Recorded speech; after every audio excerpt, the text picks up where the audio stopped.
I recently had a request from one of my students to figure out the song Till Then as recorded by the Classics. And several people, several artists recorded this, but the version I'm looking at is by the Classics, which was recorded in 1963. When I first listened to the song, I right away said, oh, okay, it's this chord progression in the verse, and I spotted it right away. And then as I listened a little bit more, I thought, maybe I'm missing something here. And I went and double checked and looked to see if anyone else had charted out the chords, and someone had, and I saw my mistake. And I'm going to explain that as a way of maybe teaching some common chord progressions and how you can change those up a little bit by using this song as an example. During the 1960s and the 1950s, one of the most common chord progressions was known as a 1 minor 6 4 5 chord progression.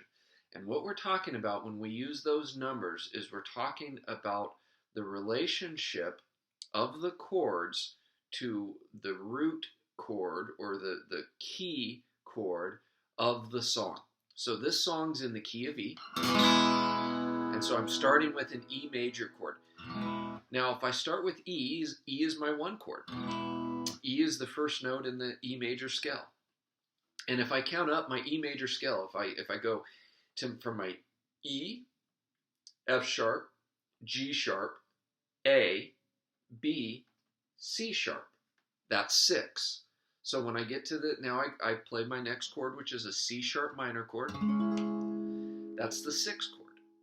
Now when I first heard the song, I thought it went to the typical 4 chord, which would be A. So again, if I count up E, F sharp, G sharp, and then A, that's a 4. I thought that's what was going on in the song, but it's not.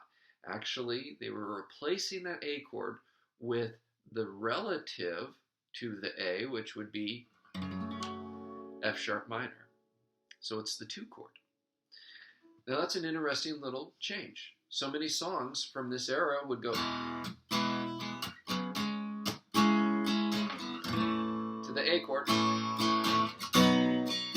but that's not what they do. They do this, and then gives a nice little change, and that's the first part of the verse. And so there's two beats, and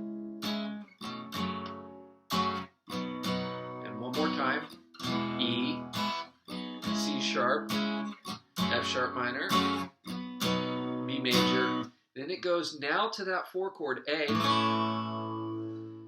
and then right away to an A minor. Now you'll hear that little change there. This is a very common move in music, is where you go to the 4 chord, and then you take that 4 chord and you go to what is known as the parallel minor, and then it goes back to E, then to this F diminished, and then F sharp minor for 4 beats, then to B for 4 beats. And that's the verse. So here's what we've got.